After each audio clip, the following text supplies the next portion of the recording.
Setia Negara Ustaz Haji Abdul Somad LCM. Kepada Tuan Guru kami persilahkan dengan segala hormat.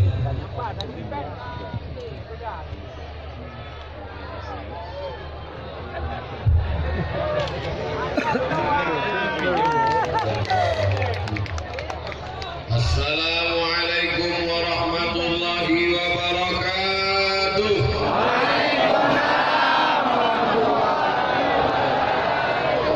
Bersyukur kepada Allah dengan mengucapkan alhamdulillahi rabbil alamin. Berselawat kepada Rasulullah dengan ucapan Allahumma shalli ala sayyidina Muhammad wa ala ali sayyidina Muhammad. Anak raja pergi ke Mekah membawa uang. Sudah lama berceramah, baru ini masuk dari tiang gawang.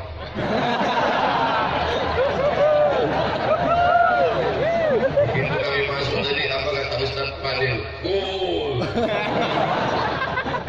Yang membawa saya kemari ini Ustaz Fadil Rahmi, kakak kelas saya di pesantren Darul Arafah Medan. Setelah itu ke Mesir, kakak kelas lagi 2 kali kakak kelas. Biar telepon saya. Assalamualaikum. Waalaikumsalam. Ustaz Somad. Sekarang dia panggil Ustaz. Dulu Mat. Setelah video saya viral, dipanggilnya saya Ustaz. Bisa datang ke Aceh? Oke, I'm coming. Saya tidak boleh menolak, soalnya dia senior. Nanti kalau kita lawan, kita kualat. Insya Allah saya datang. Rupanya malam tak dapat ditolak, untung tak dapat diraih. Beliau mau menjemput saya, tidak bisa. Yang bisa menjemput saya ke Kuala Namu, Abi Zahrul. Alhamdulillah kami bertemu. Hari ini cuacanya cerah, tidak mendung. Bagi yang kepanasan, pemadam sudah disiapkan 2. Ibu-ibu sehat semua? Bapak-bapak sehat? Alhamdulillah. Di padang mahsyar nanti lebih panas daripada ini. Matahari sejengkal dari kepala. Ada yang tenggelam karena keringatnya sampai ke pinggang, ada yang tenggelam sampai ke leher, ada yang tenggelam sampai ke kepala. Tapi ada yang tidak kena panas. Di antara yang tidak panas karena dapat naungan itu siapa? Syabun, anak muda.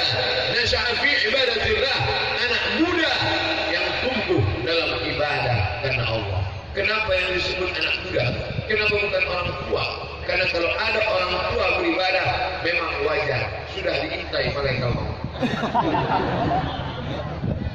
Tapi kalau anak muda beribadah, ini luar biasa.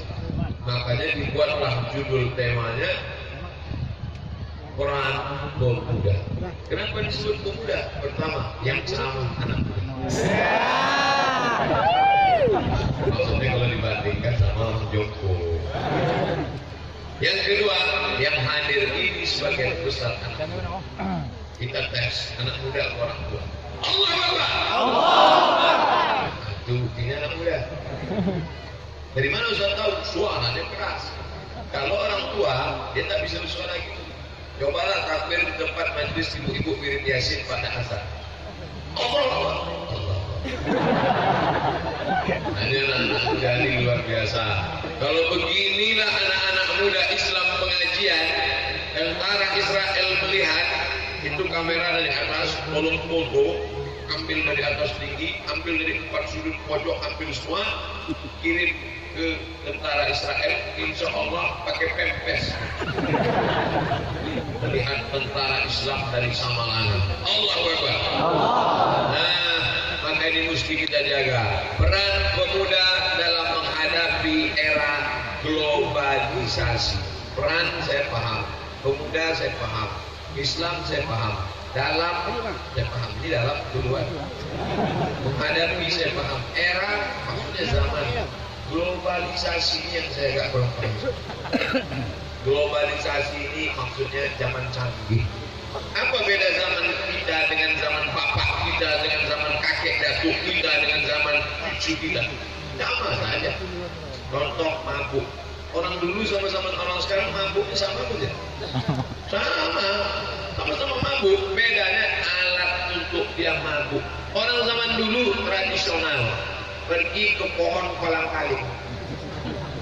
Dipotong tandannya, ditampung, setelah itu keluar cairan namanya nira, lalu diberi ragi.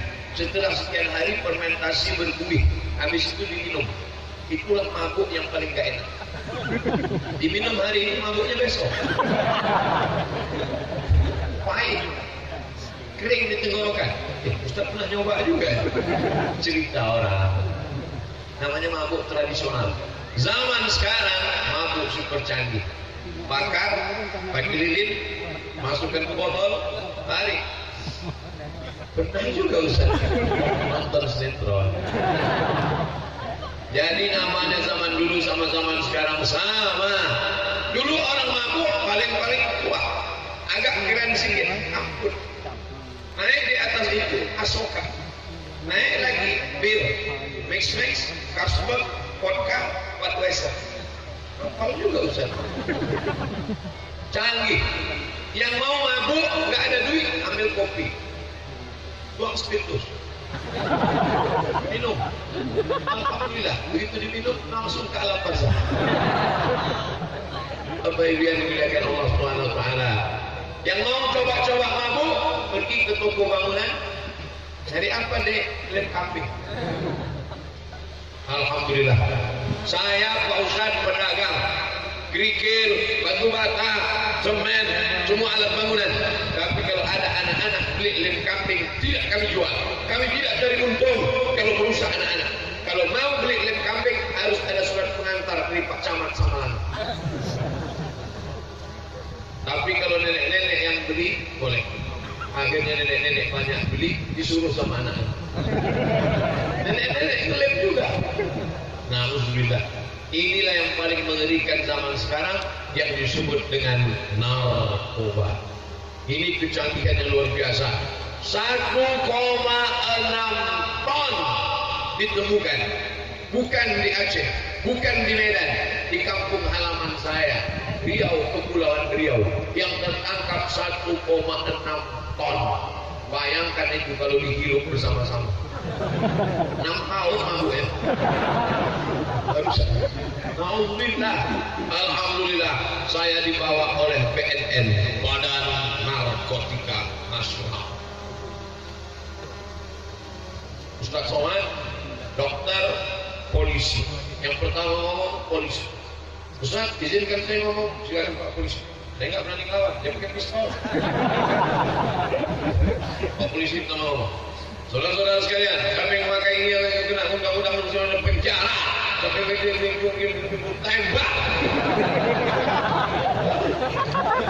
Saya mau hujan. Setelah itu gua dokter, Ustaz Somad, saya duluan, silakan Bu. Saya nggak berani juga nolak. Ibu cantik pula ya. Silakan Bu. Dia agak lembut. Anak-anak sekalian, para pemuda harapan bangsa, jangan pakai narkoba.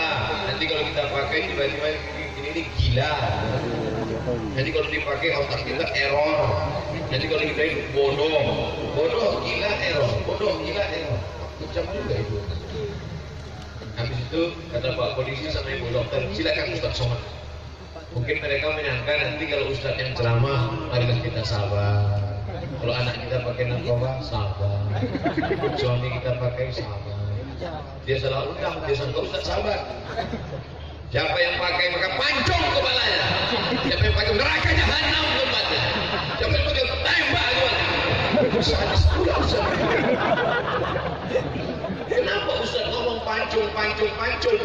Karena saya melihat dengan mata kepala saya sendiri di Masjid Qisas pemancungan kepala orang yang tertangkap di King Abdul Aziz Airport Jeddah membawa narkoba. Kebetulan saya haji dari Maroko tahun 2007 sampai di Jeddah.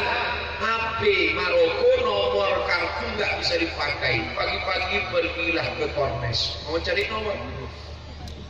Saya lihat ada pemadam kebakaran 2 mobil ambulan. Biasanya kalau ada tentara, ada polisi, ada pemadam, itu pasti akan ada pemancongan. Nah kan tadi saya lihat ada pemadam, ini ada pemancongan nih. Altarnya tinggi, tapi tidak setinggi setengah altar di depan masjid Kisos. Tapi pun duduk. Dipanggil lah. Berikut ini dipanggilkan yang pertama dari Nigeria, berkulit hitam, panjang pedang, algojo pakai kacamata hitam, pakai sorban. Duduknya duduk tasahud, kerah baju dibuka. Belum selesai pengumuman, tak sabar mungkin algojonya langsung dipotong. Putus, bergelinding kepala. Muncrat darahnya macam air keluar dari pipa. Tiba-tiba datang ambulan menyemprot darahnya mudah. Kursi langsung masuk ke ambulan. Berikutnya yang nomor 2 dari Pakistan, dipancung seketik. Yang ketiga dari Saudi Arabia. Yang nomor 3 ini pas mau dipancung jatuh. Gak jadi dipancung. Nanti kalau ada pemancongan pura-pura jatuh. Jatuh. Akhirnya yang nomor 3 tidak jadi pancung karena kesalahannya bukan narkoba tapi karena membunuh. Keluarga memaafkan. Karena 2-3 kali jatuh mereka kasihan dimaafkan. Akhirnya yang membunuh dimaafkan dengan membayar denda diat 100 ekor onta.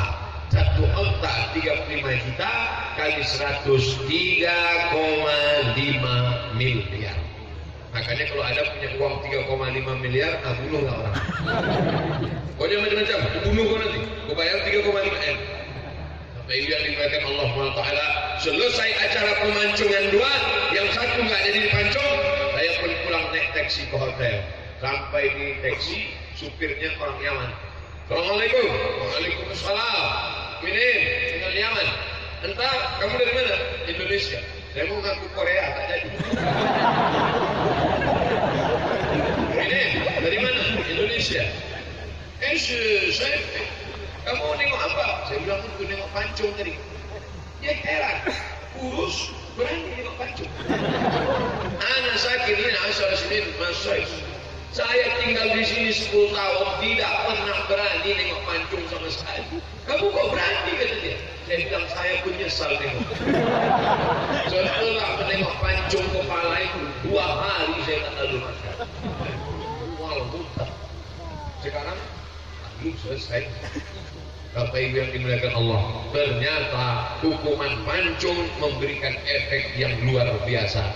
Kalau di Mesir tidak pancung, di Mesir tidak ada hukum pancung, digantung pakai tali, diikat, kaki diletakkan di atas kursi, kursi di tengah, jatuh kakinya patah. Di Indonesia, di Cina tidak digantung, tidak dipancung, ditembak. Penembaknya 10 orang, tapi tidak tahu senapan mana yang ada pelurunya, supaya 10 orang yang menembak itu tidak merasa bersalah. 1, 2, 3. Tapi tidak tahu siapa yang punya peluru, sehingga 10 ini tidak ada yang merasa bersalah. Kau yang nembak? Enggak, aku bukan. Lalu siapa? Entah, pokoknya di antara kita 10. Begitu caranya. Rupanya orang yang membunuh itu ada merasa bersalah seumur hidup. Dari 3 cara mati, pancung, tembak, gantung. Pilih yang mana? A. Pancung, B. Gantung, C. Tembak, D. Semuanya enak.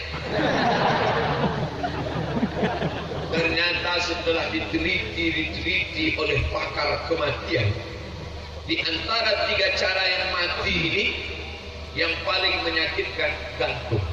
Semua orang yang mati digantung, spermanya keluar. Maaf. Saking kan sakit, lehernya patah. Setelah itu dia mati. Yang ditembak, bayangkan peluru tajam menembus kulit, masuk ke daging, masuk ke urat, masuk ke tulang, masuk ke jantung. Itu kalau nembaknya betul. Berapa banyak orang kita mau nembak kaki kena kepala. Tapi rupanya yang enak mati di antara yang 3, gantung, Tembak, pancung yang paling enak. Karena orang yang dipancung itu tengkuknya duluan, ketika pedang kena ke tengkuk dia udah pingsan duluan. Kena tengkuk, pingsan, baru putus leher, mati. Karena mancung itu dari atas, bukan dari bawah. Kalau dari bawah, untung kapik. Bismillahirrahmanirrahim, Allahu Akbar. Makanya kalau ada orang macam-macam, banyak macam-macam, pancung orang. Salah mas, mancung dari situ. Jangan tahu. Oh macam-macam ini mancung. Salah, mancung dari sini. Dan ternyata setelah teliti, kematian yang paling enak adalah dipancung dari atas. Pingsan dulu, baru mati. Tapi itu agak-agaknya. Karena ketiga orang ini belum pernah diwawancarai di TV nasional. Yang ditembak, sama yang dipancung, sama yang digantung, tanya, hai almarhum bertiga, di antara kalian mana yang paling enak? Semuanya jadi hantu. Apa yang dia dimuliakan Allah Subhanahu wa Ta'ala. Bagaimana Samalanga 20 tahun ke depan? Bagaimana Nangro Aceh 20 tahun ke depan? Bagaimana Indonesia 20 tahun ke depan? Itu tergantung anak-anak muda yang ada di depan saya ini sekarang. Betul? Bayangkan kalau anak muda pecandu narkoba SMP sudah ngelem, lalu kemudian 20 tahun akan datang dia akan menjadi anggota legislatif. Yang sekarang SMP kelas 1 2018 2028 dia sudah sarjana S1. SMP kelas 1 3 tahun, SMA 3 tahun, kuliah 4 tahun, 10 tahun.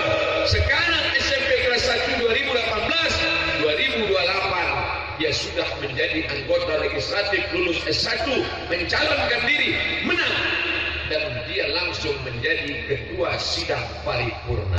Pagi ini kita sidang paripurna untuk kabupaten kota. Berapakah anggaran APBD? Mau pukul. Dengan ini sidang resmi ditutup. Oh, kepala lepas. Bagaimana ke depan? Sementara musuh-musuh sudah. Bapak polisi tidak cukup personel untuk menangkap. Makanya orang tua punya peran yang luar biasa. Ustaz Somad ceramah, Lokakarya seminar, diundang BNN ceramah, tapi ibu tanggung jawabnya juga luar biasa besar. Panggil anak-anak ibu, sini. Aku mengandung engkau 9 bulan 10 hari. Aku melahirkan engkau meregang nyawa. Aku membesarkan engkau 2 tahun. Aku tidak ingin mengandung engkau. Hanya engkau menjadi penghuni neraka jahanam. Ibu harus berani bertanya, kau mau kemana? Jalan sama siapa? Pulang jam berapa? Duit yang dikasih kemarin kemana? Bapak sayang sama anak. Belikan dia motor, belikan dia mobil, belikan dia HP, belikan dia gadget. Sesungguhnya bapak ingin menjerumuskan dia ke neraka jahanam. Kalau sayang sama anak, tinggalkan dia di pondok pesantren, masukkan ke pesantren. Sini, jangan pulang. Kalau pulang, kuat tidur. Masukkan ke pesantren Abi Zahrul, masukkan ke pesantren Abu Mudi, masukkan ke pesantren Darul Arafah tempat kami bersama Ustadz Fadil Rahmi 20 tahun yang lalu. Masukkan ke pesantren Gontor Ponorogo, masukkan. Tapi ibu kalau sudah masukkan anak ke pesantren jangan nangis. Ibu-ibu ninggalkan, jangan nangis. Tinggal di sana ini, belajar. Begitu sudah keluar pagar pesantren, itu pagarnya, keluar pagar, baru nangis. Nangislah di balik. Jangan di dalam, jangan di dalam. Jangan pulang. Kalau kau pulang, awas. Sini. Ini ibu-ibu ngantar anak ke pesantren sampai matanya bengkak sebesar bakso.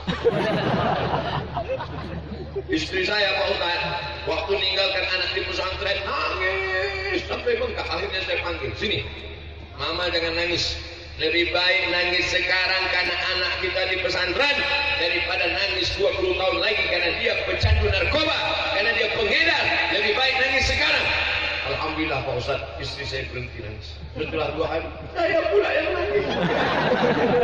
Rupanya di balik bapak yang seram-seram ada hati yang sangat luar biasa. Karena lembutnya hati bapak itu, ibu menjadi jatuh cinta pada bapak. Ya Allah. Seandainya hati bapak ini tidak lembut, hatinya keras, pasti bapak ini akan jatuh cinta sama bapak-bapak juga. Bobo, Alhamdulillah. Saudara seluruh yang berada, saudara-saudara kaum muslimin di Samalanga, di Nangro Aceh Darussalam, dimanapun berada, dengarkan acara tabligh akbar ini disiarkan langsung 1,6 106,2 radio di Raja FM SP Mamplang Biren. Ustaz tahu dari mana? Itu ada tulisan. Bapak Ibu yang dimuliakan Allah Subhanahu wa taala. Saya baru pertama kali datang ke Samalanga. Oh, dulu pernah mampir singgah, tapi di pesantren. Hari ini tabligh akbar. Tadi saya menduga, Ustaz Fadel, ya, acara tabligh akbar jam berapa? Jam 5. Jam 5 sore. Orang pasti ibu-ibu sedang masak kol. Bapak-bapaknya pasti nggak ada hadir. Rupanya melimpah ruah sebanyak ini, masya Allah. Anak-anak muda pula sampai di atas mobil ambulan. Anak-anak muda yang di atas sana itu yang akan menjadi pemimpin bangsa tertinggi negeri. Sekarang aja mereka udah paling tinggi. Dan sangka saya paling tinggi, rupanya ada yang di atas pagar itu semua.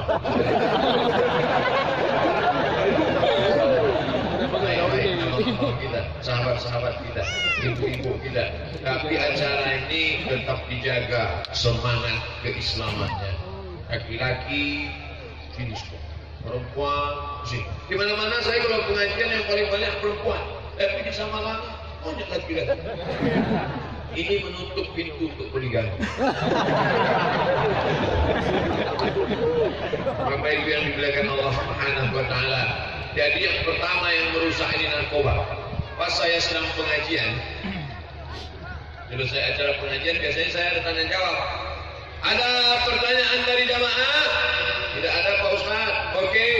Karena tak ada pengajian kita pulang. Ya, pulang habis itu saya diajak makan. Selesai acara makan, ibu-ibu nanya, Ustaz Somad? Ya. Saya ada pertanyaan. Kenapa gak tanya di masjid? Kami segan Pak Ustaz. Ini pertanyaannya 4 mata Pak Ustaz. Bisa nggak 4 mata? 3 apa bisa? Gini Pak Ustaz. Mau nanya sama Ustaz, ada nggak doa narkoba? Doa narkoba? Yang ada tuh doa Allahumma inni a'udzubika minal khubuthi wal khaba'is. Doa masuk WC. Belum pernah saya Allahumma inni na'udzubika min kampung. Allahumma inni na'udzubika min koplo. Allahumma inni na'udzubika min sabu. Saya belum ada. Tolonglah Pak Ustaz, tolonglah. Karena dia maksa terus, saya ambil hati. Ya, catat ya. Apa doanya? 0813. Ustaz ini itu bukan doa Pak Ustaz. Iya ini dia. Apa itu? Nomor BNN. Jadi gimana Pak Ustaz? Anaknya ditangkap. Kalau nggak sampai hati kami Pak Ustaz, mu'ati belayan jiwa masa anak kami ditangkap. Oke, kalau nggak mau nggak apa-apa. Yang penting itu yang bisa saya kasih. Catat. Bulan depan saya datang lagi ceramah, si ibu sudah senyum. Kenapa Bu? Alhamdulillah Pak Ustaz, anak kami sudah ditangkap. Rupanya dia pusing. Saat dia pusing, dia ingat catatan dari Ustaz Somad di teleponnya BNN. Assalamualaikum Pak BNN. Ya, tolong tangkap anak saya. Bisa kita BNN. Tapi buat skenario seolah-olah saya tak tahu. Bisa. Jadi waktu anaknya ditangkap dia nangis. Anaknya. Dalam hati, aku yang nyuruh. Akhirnya dibawalah ke Bandung. Rehabilitasi. Orang narkoba tidak bisa dipenjara karena dia sakit. Orang sakit kalau dipenjara makin sakit. Error, gila, mati. Makanya saya selesai acara pengajian di salah satu kampung tempat narkoba, dikawal sama bapak polisi. Saya bilang, tak usah kawal saya. Dia biasa nyetir sendiri, datang sendiri, pulang sendiri. Datang tadi buat pulang tadi. Tapi saya bukan hantu. Ustaz, ini hati-hati. Kami harus kawal Ustaz dari belakang. Oke lah kalau gitu. Bulan depannya datang lagi. Alhamdulillah Pak Ustaz, anak kami sudah sembuh. Rupanya tidak perlu malu untuk mengakui. Nomornya berapa Pak Ustaz? Nanti saya kasih. 3 mata kita kasih. Bapak Ibu yang dimuliakan Allah Subhanahu wa taala, anak muda harapan bangsa, ngomong, ini yang ceramah ini pernah nggak kena? Nampaknya dari postur tubuhnya pemakai juga. Saya kurus begini tidak pakai. Pakai lem pernah. Nah, lem kambing nempel baskop bocor. Menghirup tak pernah. Minum Pak Ustaz, minum selalu, minum air putih, minum susu, minum teh. Tapi untuk minum tidak. Merokok Pak Ustaz, merokok pernah. Dulu di pesantren Darul Arafah. Kawan-kawan ngajak cabut, "Man, cabut kita yuk." Ayo. Kalau cabut kawan-kawan beli rokok, tunjukkan merah. Itu saya nggak mau, aku nggak mau merokok. Nggak merokok, bencong. Benar bencong, bangkit lah semua. Aku bencong deh. Kami pun merokok lah. Di pesantrennya Ustaz Fadil, cuman saya di kelasnya. Pas kami sedang merokok, lewat Ustaz. Mana dia bisa lihat kita? Kita udah bacakan ayatnya. Waja'alna min baini aydihim saddan wa min khalfihim saddan fa asaynahu fa hum la yubsirun. Kami pasang tembok di depan mereka, tembok di belakang. Mana dia? Tak berapa lama mundur mobil. Keluar Pak Kiai. Begitu nampak langsung kami buang. Merokok! Merokok! Tidak. Ada kawan satu bodoh. Yang antara kita ada yang goblok satu. Merokok! Tidak lah. Pas bilang tidak itu asapnya keluar.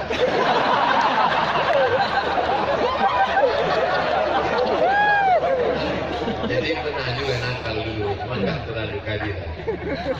Tapi mak saya keras.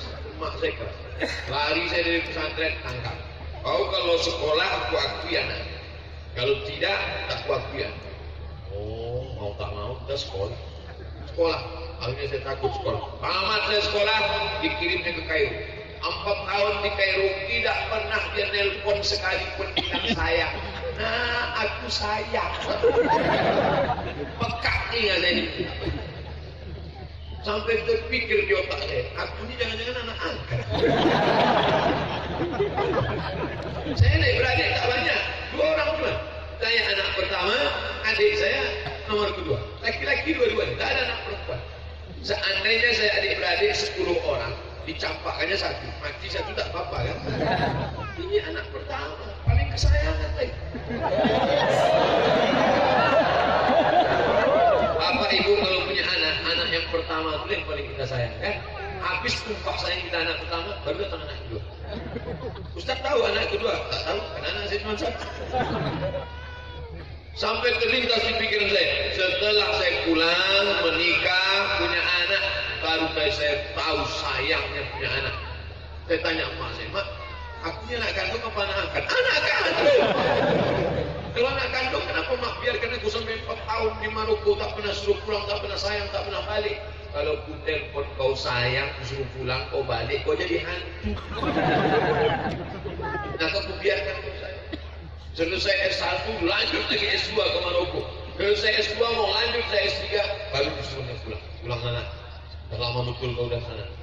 Aku mau lanjut lagi, Mak. Tak ada gunanya kau doktor, aku almarhum. Rupanya sampai pada puncaknya, sudah kok ubun-ubun rindu dia. Disuruhnya juga saya pulang. Akhirnya saya pulang. Mak saya masih hidup umurnya 70 tahun. Ibu-ibu punya anak, kirimlah anak jauh-jauh. Tapi kalau bisa 2-3 kali bilanglah saya, jangan ucap saya. Sayang ibu bukan diletakkan di celah ketiak. Sayang bapak bukan dikasihkan pisau.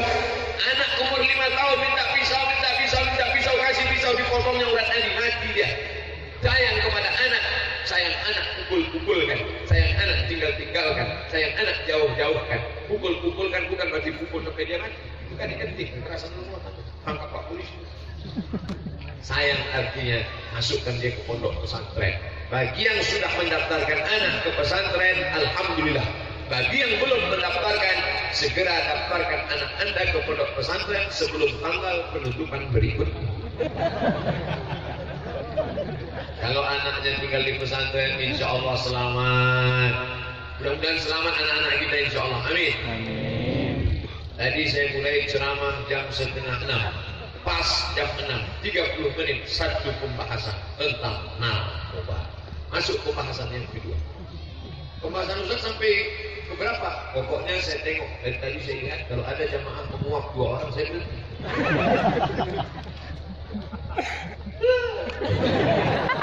Demikianlah tausiah yang saya sampaikan kepada dalam rumahnya, tapi tak ada manfaat.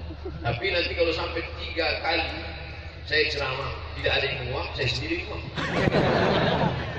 Pertama yang merusak narkoba, yang kedua yang merusak pergaulan bebas. Alhamdulillah di Samalanga tidak ada pergaulan bebas karena laki-laki dan perempuan dipisah oleh tali, jelas sekali. Tali pemisah di antara. Kalau sebagian sudah diputus. Ali masuk itu. Ini perempuan semua. Ini laki-laki semua. Yang tengah ini tempat mobil lewat. Akhirnya setelah mobil lewat diisi. Yang bingung saya nanti kami pulang lewat mana? Masya Allah, luar biasa. Indah. Memandang ke kiri, toko. Memandang ke kanan, padi menghampar dengan pohon. Bapak Ibu mana nampak? Tembok kiri. Yang di atasnya. Laki-laki perempuan tidak ada pergaulan bebas. Hai jamaah sekalian yang tidak tahu bagaimana cara mengatur pengajian, datang kalian ke Samalanga, negeri kota santri, pesantren terbesar di Nangro Aceh Darussalam, terbanyak santrinya, pedagang-pedagang pun sebagian dari tamat pesantren. Tidak ada pergaulan laki-laki dan perempuan di Samalanga. Laki-laki sebelah kanan, perempuan sebelah sini, terjamin terpercaya. Bahkan anak-anak gadis di Samalanga menutup rambutnya, menutup pakaiannya, menutup dirinya. Tidak hanya kepalanya ditutup, wajahnya pun tertutup. Terjaga. Anak-anak perempuan yang menutup wajahnya bagus. Kenapa? Karena kalau wajahnya tidak tertutup, Ustaz itu wajahnya itu situ. Tapi kan apa yang biji mata itu?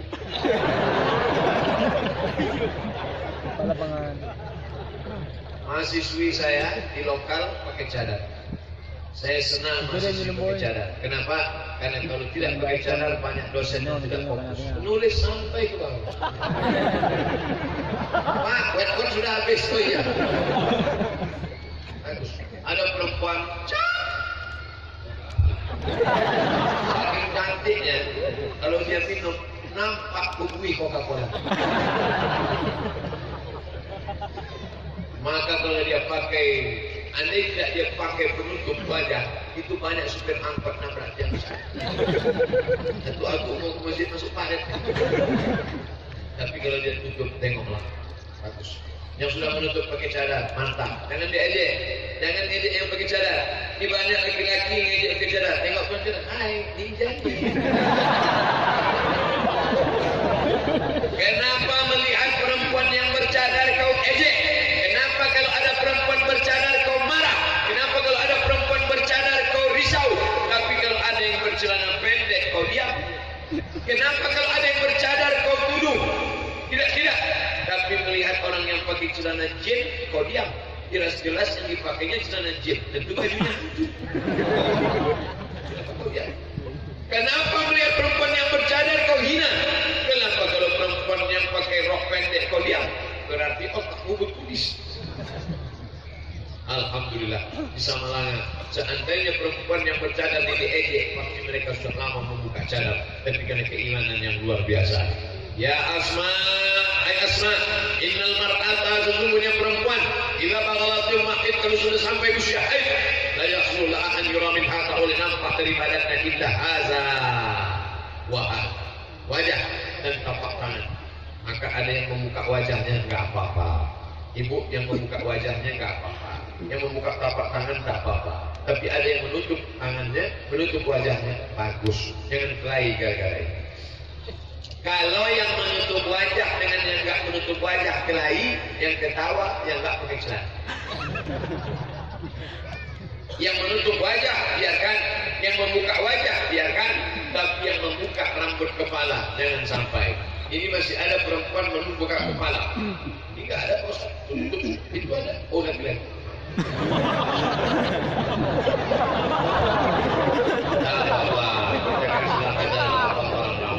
Yang tak boleh itu berdua-duaan tak boleh. Kalau ada laki-laki dengan perempuan berdua, maka yang ketiganya setan. Datang laki-laki bertamu ke perempuan, duduk di ruang tamu. Datang emaknya, Bu, kata si laki-laki, kalau ada dua laki-laki perempuan, maka yang ketiga setan. Bu, pergi ke dapur ya, Bu. Inilah calon menantu setan. Mengajar. Datang si ibu sama si bapak, kalian duduk di sini berdua ya. Saya mau ke dapur sebentar, duduk ya.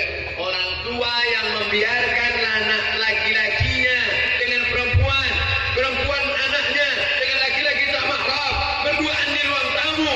Kalian duduk sini ya, bapak ke belakang sama ibu ya. Itu sama artinya dia mengatakan silakan berzina. Di ruang tamu ayat kursi bagus, di ruang tamu kaligrafi mantap, tapi yang paling bagus di ruang tamu adalah seno tu bonceng. Buat tulisan besar-besar, cetakan digital printing seno tu bonceng. Tidak ada bonceng, yang lagi bonceng. Mama, kami pergi sebentar pengajian di Tanah Lapang sama Lana ya. Acara apa? Pengajian sama Ustaz Somad. Sama siapa? Sama pacar. Mana ada boleh pacaran? Ini pacaran syariah. Pergi pengajian. La ilaha illallah Muhammadur Rasulullah. Putuskan. Kalau memang kalian sudah hijrah total. Tidak ada yang namanya pacaran syariah. Stop. Buanglah mantan pada tempatnya. Masih punya mantan, jangan lagi ada. Kalau memang ada serius mau nikah, datangi dia. Pak, aku mau menikah anakmu, kupinang dengan bismillah. Maharnya? Itulah Pak, aku sedang susah. Datang engkau ke sana, katakan yang benar, yang baik, bawa tokoh masyarakat. Jangan datang sendiri. Dia anak muda datang sendiri celana sobek. Mana yakin dia? Aku mau nyerahkan anakku ke celana wajah kuya, lutut pudis. Pakailah pakaian yang rapi, bawa Pak Camat. Pak Camat, tolong kawani saya. Kalau Pak Camat nggak bisa, Pak Kapolsek kok. Pak Kapolsek tentu kalau Pak Kapolsek itu segan. Itu menengok kamu dia, jangan masuk. Dia ada Pak Kapolsek. Karena saya mau menginap anak bapak. Ini siapa? Ini sahabat saya. Iya, silakan. Dan dia datang sendirian. Dia datang sendirian. Petang-petang. Aku ingin minat anakmu, ingin menemani aku sampai malaikat maut tiba. Ini mau mati. Iya, saya. Kalau sama Ustaz Somad, jangan. Jangan tuan bawa saya. Nanti saya diterima kalian tolak. Bapak Ibu yang dimuliakan Allah Subhanahu Wa Taala, kalian yang perempuan ini timun, yang kulitnya lembut. Sedangkan yang laki-laki ini durian, kulitnya tajam. Kalau sampai timun dekat-dekat sama durian, yang rugi siapa? Timun dekat sobek, di bawah hancur bonyok. Apalagi kalau duriannya banyak, timun habis jadi jus timun. Oleh sebab itu jaga kehormatan kalian. Air minum yang ada di depan tokoh-tokoh masyarakat, abu-abu, abi-abi, ulama-ulama, buya-buya yang ada di depan ulama kita, mereka tidak akan mau minum ini. Kenapa? Karena di botolnya ada tertulis do not accept if sell is broken. Jangan terima botol kalau segelnya rusak. Botol yang harga 5.000 saja tidak mau diterima orang kalau segelnya rusak. Jaga kehormatan kalian. Nanti kalau ada datang durian, suruh dia pulang. Durian, gimana? Aku durian syariah. Tidak ada. Jaga kehormatan anak-anak. Kalian adalah adik-adik saya. Kalian adalah anak-anak saya. Menjaga kehormatan kalian sama dengan menjaga kehormatan. Hai laki-laki, hai anak-anak lajang, pandanglah perempuan itu sebagai adikmu. Ya Rasulullah, izinkan aku berzina. Sahabat sudah mencabut pedang, kupancung kepalanya. Jangan, kata Rasulullah. Biar aku berdialog dengan dia. Kau ingin berzina? Ya. Bagaimana kalau orang berzina dengan ibu? Bagaimana kalau orang berzina dengan adikmu? Bagaimana kalau orang berzina dengan kakakmu? Bagaimana kalau orang berzina dengan adik anak perempuan? Yang terdiam, ternyata kau memandang perempuan sebagai objek. Mereka adalah saudaramu, mereka adalah adikmu, mereka adalah kakakmu. Muliakan mereka, muliakan perempuan. Perempuan juga muliakan dirimu. Jangan kau jual dirimu hanya dengan mie ayam dan 3 bakso. Pak, saya bawa anak bapak sebentar ya. Tidak. Sebentar aja Pak ke pasar sama anak. Tidak. Nanti saya belikan bapaknya ya. Begitu rendahnya kehormatan anak gadismu yang dikandung 9 bulan 10 hari, dilahirkan dengan tetesan air mata dan darah, tiba-tiba kau berikan hanya semangkok bakso. La ilaha illallah Muhammad Rasulullah. Sekali tidak. Sebentar aja Pak. Tidak. Mie ayam Pak, jangankan mie ayam, pakai bakso pun tidak. Sekali tidak. Datang istrinya dari belakang, kasihlah Bang, kita dulu di pantai. Ibu sama bapak harus kompak dalam masalah ini. Antara presiden dan wakil presiden, jangan ada dusta di antara kita. Jangan kita menjaga ini semua. Ustaz Somad berceramah, bapak polisi mengawasi, jangan sampai ada terjadi macam-macam. Alim ulama mendoakan, memberikan pengajaran yang baik, tapi orang tua juga kontrol luar biasa. Sama siapa? Pulang jam berapa? Naik apa? Uangnya diberi kemana? Jangan begini nah, jangan begini nah, jangan begini nah, jangan begini nah. Ibu tidak pernah berhenti macam mesin buat rusak. Kalau sampai ibu berhenti bicara, kalau sampai ibu berhenti merepet, kalau sampai ibu berhenti bercakap, kalau sampai ibu diam saja, kiamat sudah terjadi di dalam rumah tangga kita. Kita jaga anak-anak kita. Saya yakin dan percaya kalau beginilah orang ramai pengajian ini sudah terjaga, terpelihara. Lalu kenapa Ustaz tetap ceramah juga? Ingat, kejahatan terjadi bukan hanya karena ada niat dari pelakunya, tapi juga karena ada kesempatan pastinya. Sampai itu yang dimuliakan Allah Subhanahu wa Ta'ala. Ini yang dua yang merusak. Pertama narkoba, yang kedua pergaulan bebas, yang ketiga. Kenapa Ustaz belum berhenti juga? Belum ada yang ngomong. Yang ketiga yang merusak adalah aliran sesat, mengaku nabi, mengaku pembawa kebenaran, mengutamakan. Ini harus kita jaga, jangan sampai ikut kelompok-kelompok aliran-aliran. Maka masukkan ke pondok pesantren yang mengayomi semua Ahlus Sunnah wal Jamaah, membuka acara dengan bismillah, pembacaan ayat suci Al-Quran, bersolawat. Kenapa tadi bersolawat? Salamullah, salamullah ala taha Rasulillah. Kenapa berdiri? Karena menyebut nama Dia yang maha hebat. Allah Subhanahu wa Ta'ala mengutus salah satu nabinya Muhammad sallallahu alaihi wasallam. Apa kata Imam Ahmad bin Hanbal ketika disebut Imam Ibnu Tohman? Nama Ibnu Tohman disebut Imam Ahmad duduk. Pada waktu itu dia sedang sakit, berbalik. Ketika disebut nama Ibnu Tohman dia duduk. Maka begitulah kalau nama ulama disebut, apalagi nama dia yang mulia Muhammad sallallahu alaihi wasallam. Oleh sebab itu ikuti ajaran ini, kembali kepada para ulama. Al-ulama warathatul anbiya, ulama pewaris para nabi.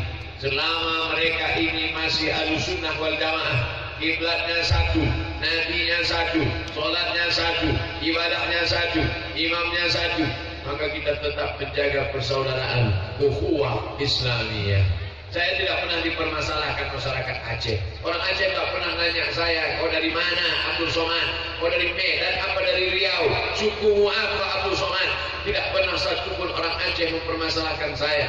Kami berkawan dengan Ustaz Fadil Rahmi 20 tahun sudah lamanya. Tak pernah beliau mempermasalahkan kau dari mana, bahasamu apa, sukumu apa. Saya bicara dia paham, dia bicara saya tak paham. Tapi saya tak pernah merasa dia membicarakan diri saya. Dia bicara dengan Ustaz Abi Zahrul, dia bicara, saya tengok dia senyum, saya senyum. Dia ketawa, dia ketawa. Saya tak tahu bahwa dia sedang mengetawakan saya. Dan saya tak pernah susut pada dia. Karena ini saudara saya, ini kawan saya. Kami dipersaudarakan bukan karena suku, karena saya bukan orang Aceh. Kami dipersaudarakan, satu yang mempersaudarakan kami, la ilaha illallah Muhammadur Rasulullah Bersaudara karena harta akan binasa. Bersaudara karena kuasa akan sirna. Bersaudara karena la ilaha illallah Muhammad Rasulullah, itu yang kekal selamanya. Nanti di akhirat ada orang yang dicari oleh Allah. Hari ini kita mencari Pak Camat karena ingin tanda tangan mau jual tanah. Hari ini kita cari Pak RT, Pak RW, surat pengantar buat KTP. Hari ini kita cari Pak Polisi, karena kita baru saja kena tilang. Tapi nanti kita tidak mencari orang, kita yang dicari oleh Allah. Apa kata Allah? Ainal muta'abbuna bijal ali. Mana orang yang dulu di dunia berkasih sayang karena aku ingin berikan mereka naungan pada saat tak ada naungan kecuali naungan aku. Siapa itu? Orang-orang yang bersaudara karena Allah. Mudah-mudahan kita termasuk orang-orang yang bersaudara karena Allah Subhanahu wa taala.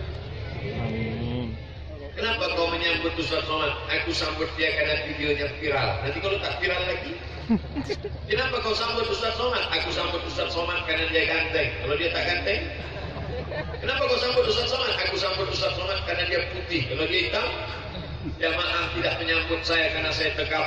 Kalau saya tegap disambut, nanti kalau saya kurus, jamaah tidak menyambut saya karena ganteng. Jamaah tidak menyambut saya karena body tubuh. Jamaah menyambut karena yang diucapkan Abu Somad, asyhadu an la ilaha illallah wa asyhadu anna Muhammadar Rasulullah. Dia saudaramu, siapapun dia, apapun keyakinannya, apapun agamanya, dia saudaramu satu kebangsaan, negara kesatuan Republik Indonesia. Ada namanya ukhuwah Islamiyah, ada namanya ukhuwah wataniyah, hubul watan minal iman, cinta negara bagian dari iman. Ada pula namanya ukhuwah insaniyah, sama-sama manusia. Saya dengan orang Aceh, ukhuwah Islamiyah. Saya dengan orang Batak yang non muslim, Batak ada yang Islam, yang non muslim, ukhuwah wataniyah, sama-sama negara kesatuan Republik Indonesia. Saya dengan Donald Trump, ukhuwah Islamiyah tidak, ukhuwah wataniyah tidak. Saya dengan Presiden Amerika, ukhuwah insaniyah, sama-sama manusia. Donald Trump itu saudara saya. Kakek saya sama kakek dia satu. Adam alaihissalam. Cuma bedanya mata dia biru, mata saya hitam. Rambut dia pirang, rambut saya hitam. Kulit dia putih, saya tidak terlampau putih, tidak terlampau hitam. Sawo-sawo mata hampir busuk. Tapi ada makhluk lagi, tidak ukhuwah Islamiyah, tidak ukhuwah wataniyah, tidak ukhuwah insaniyah, ukhuwah sama-sama makhluk Allah. Apa itu? Donald Bebek. Donald Bebek itu bukan manusia, tapi dia saudara kita. Saudara apa? Sama-sama makhluk Allah Subhanahu wa taala. Tapi jangan karena saudara lalu tak mau dimakan. Nanti malam makan lauknya ayam, tak mau makan. Saudara saya. Itu Tarzan. Kita tetap makan dia karena sudah disembelih atas nama Allah, tapi menyakiti dia tidak boleh. Idza qataltum fa ahsinul qitlah. Kalau kau membunuh, bunuh dengan baik. Wa idza dzabhtum fa ahsinul dzabha. Kalau kau menyembelih, sembelih dengan baik. Membunuh, bunuh dengan baik. Apa membunuh dengan baik? Membunuh lalat. Tidur siang, lalat banyak. Tadi kami sedang makan di kebun korma. Kebun korma luas sejauh mata memandang, lalat banyak. Apa kata sahabat saya Ustaz Sukri? Mohon maaf Ustaz, ini lalat ini banyak karena ada kandang ayam. Mana kandang ayam? Tak nampak, jauh 5 km. Ternyata lalat bisa terbang sejauh 5 km. Tahu dari mana ada ikan? Luar biasa lalat. Tapi bolehkah kita tangkap lalat? Lalu kita tangkap lalat, kita capek kakinya sampai dia bingung mau mendarat kemana. Hai lalat, aku tidak bunuh engkau, aku cabut saja kakimu. Kau kasih tahu kawan-kawan kau yang lainnya masuk lagi kemana. Tak boleh, tak boleh menyiksa lalat. Sholat kita, Allahu Akbar, nampak kala jengking. Kata Nabi, uqtulul aswadaini fi shalah, bunuhlah dua yang hitam walaupun kau sedang sholat. Dua yang hitam nampak tentang sholat boleh kau bunuh. Apa dia? Ular dan kala jengking. Nampak ular, bunuh. Ular gigi bisa, tapi kalau ular kobra yang menelan orang kemarin, mana kita mau bunuhnya? Bunuhlah dua yang hitam, ular dan kala jengking. Bagaimana cara bunuhnya? Sekali pukul mati dengan menyiksa binatang. Tidak lama lagi ada raya kurban. Ada kurban kita menyembelih kambing. Bagaimana menyembelih kambing? Ada seorang membeli kambing, dia asap pisau depan mata kamu. Dibaringkannya kambing, diambilnya pisau, diasapnya. Pucatlah kambing. Apa kata Nabi melihat itu, aku rindu antum bitaha mau qatil. Apakah kau mau menyiksa binatang ini? Engkau mau buatnya mati berkali-kali. Kata Nabi, asap dulu pisau di belakang, habis itu baru. Ini tidak boleh menteror kambing. Kalau menteror kambing saja tak boleh, apalagi menteror ustaz. Ustaz Somad pernah diteror orang. Dibully sikit-sikit di Facebook ada. Lalu orang yang ngejek ustaz itu, ustaz apa kan? Saya viralkan. Semua yang ngejek saya viralkan. Ya Allah, maafkanlah kesalahan hamba-Mu ini. Berikanlah dia hidayah. Rupanya datang saudara saya FPI mencari rumah. Baru dia tahu. Apa itu yang dimuliakan Allah Subhanahu wa taala? Ini semua pelajaran supaya jangan melecehkan, supaya jangan menghinakan.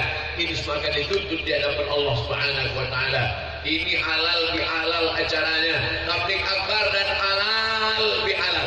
Bapak Ibu pergi ke Makkah, membeli jilbab, ambil uang, haji, 5 rial. Ambil jilbabnya, beri uang. Uang saya kamu ambil, jilbab kamu saya ambil. Setelah ini halal. Apa makna halal?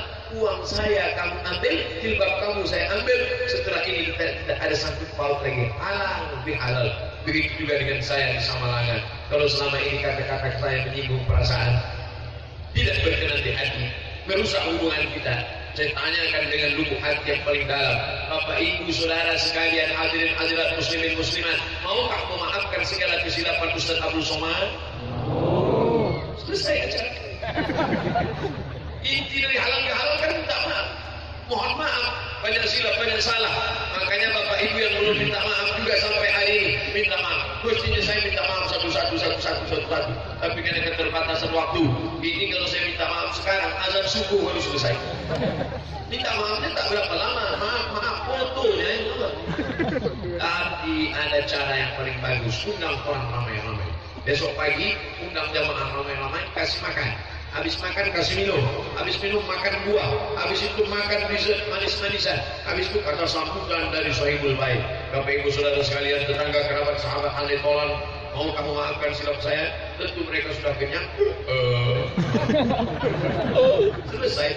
Oleh sebab itu maka 3 ini harus kita selamatkan dari anak-anak muda kita. Yang pertama, selamatkan dari narkoba. Yang kedua, selamatkan dari pergaulan bebas. Yang ketiga, selamatkan dari aliran-aliran sesat yang merusak keyakinan.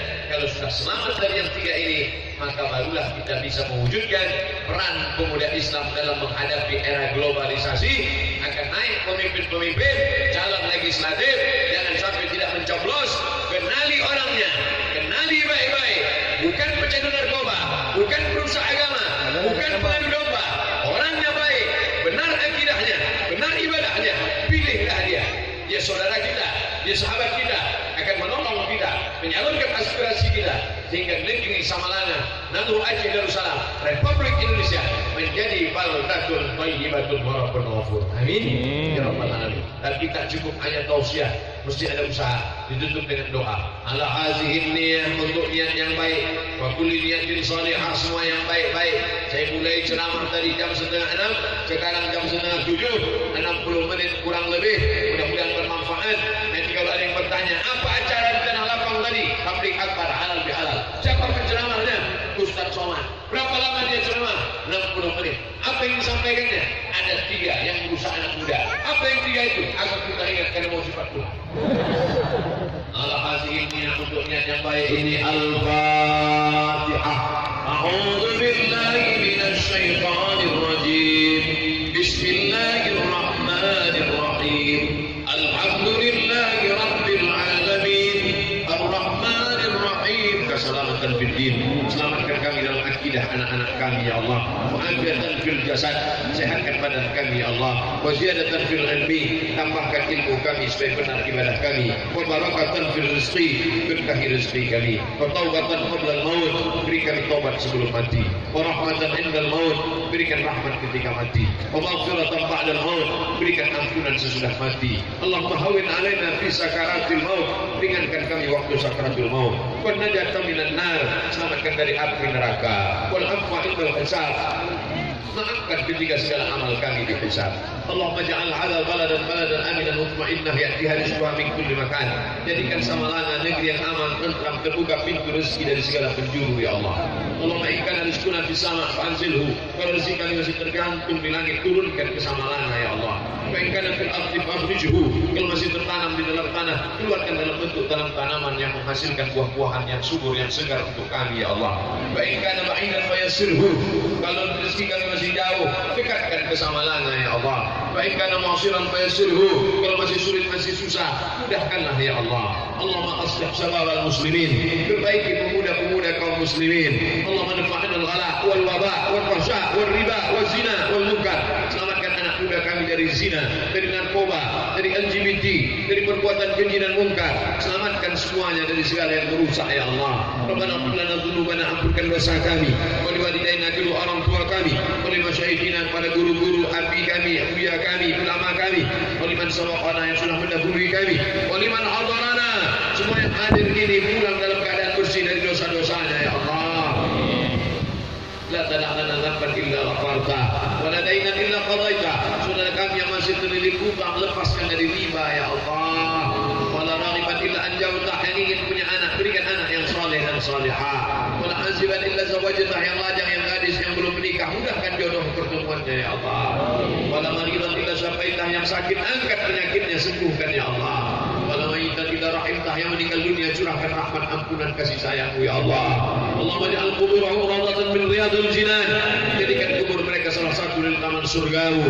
La taj'al quburahum hufratan min hufarin niran, jangan jadikan kubur mereka salah satu dari lubang neraka-Mu.